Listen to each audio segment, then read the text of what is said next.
মহান রব্বুল আলামিনের দরবারে শুকরিয়া করছি যে 1886 সালে আমেরিকার শিকাগোতে। ধন্যবাদ। আসলে আজকে 1 মে জাতীয় শ্রমিক দিবস।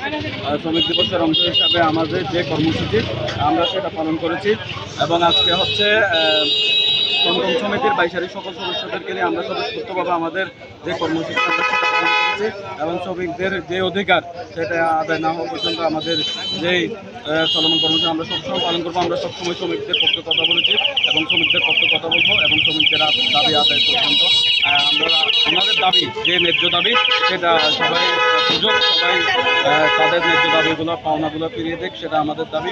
যে আমেরিকার শিকাগো শহরে যে আন্দোলন হয়েছিল শ্রমিকদের আন্দোলন, সেই আন্দোলন থেকে আজ থেকে 136 বছর আগে যে আন্দোলন, সেই আন্দোলন থেকে এখনো পর্যন্ত চলমান আন্দোলন রয়েছে। আমরা সেই আন্দোলনের সারথি হিসাবে আমরা সবসময় চেষ্টা করি শ্রমিকদের পক্ষে থাকার জন্য, শ্রমিকদের সাথে একতাবদ্ধ হয়ে আমরা সবসময় ওনাদের যে দাবি সেটা পালন করার জন্য। ধন্যবাদ তোমাকে।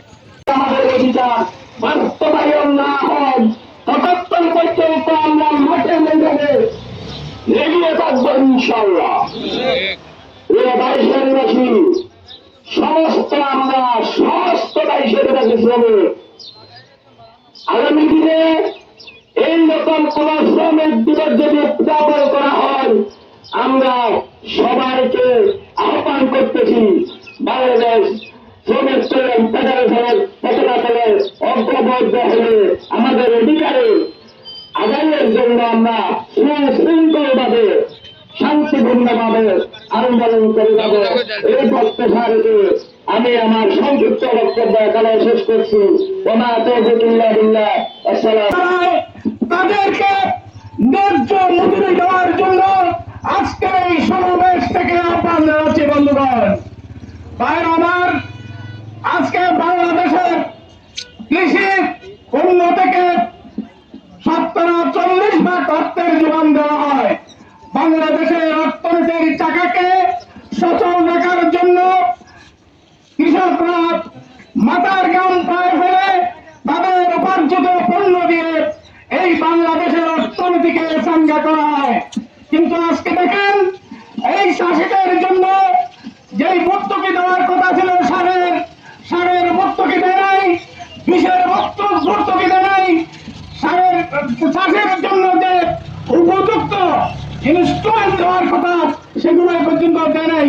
বরং চাষিরা কষ্ট করে যেই পণ্য উৎপাদন করে, যে ধান উৎপাদন করে, সেই ধানের ন্যায্য মূল্য পাওয়া যায় না। বন্ধুগণ, আজকের এই শ্রমিক সমাবেশ থেকে বলতে চাই, সরকারের কাছে দাবি পেশ করছি চাষিদেরকে ন্যায্য মূল্যে ভর্তুকি দিয়ে সার দেওয়া হোক এবং চাষিদের চাষবাসের জন্য এই উন্নত মানের ইনস্ট্রুমেন্ট দরকার, যে মেশিন দরকার, সেগুলো ভর্তুকি দিয়ে প্রত্যেকটি চাষিদেরকে সরবরাহ দেওয়া হোক।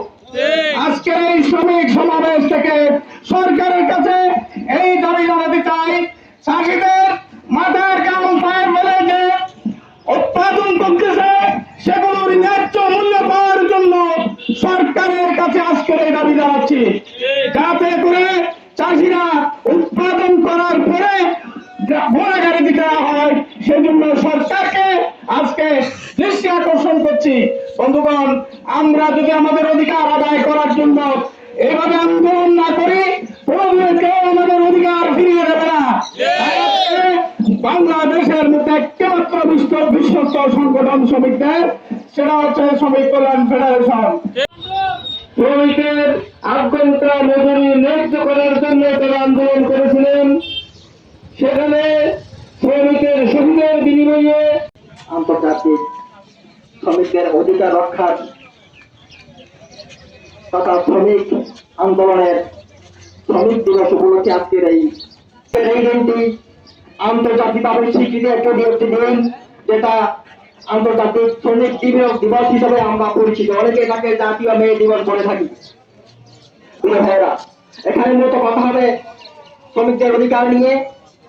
আমরা যেহেতু সবাই জাতিগতভাবে এই বাংলাদেশের প্রত্যেকটি নাগরিকের মধ্যে প্রায় 88 থেকে 90% মানুষ নিজেকে ইমানদার দাবি করে তথা মুসলিম। আল্লাহ পাকের দরবারে শুকরিয়া আদায় করার জন্য মহান রব্বুল আলামিন আজকে এই বাইশারির মধ্যে কিছু কথাবার্তা বলতেছি। সবাইকে আমাদের শ্রমিকের পক্ষে ঐক্যবদ্ধভাবে থাকার জন্য সবাইকে আহ্বান জানাচ্ছি। সবাই আমরা মিলেমিশেভাবে থাকবো, শ্রমিকের পক্ষে যাইয়ে কাজ করব এ বলে বক্তব্য শেষ করলাম। আসসালামু আলাইকুম।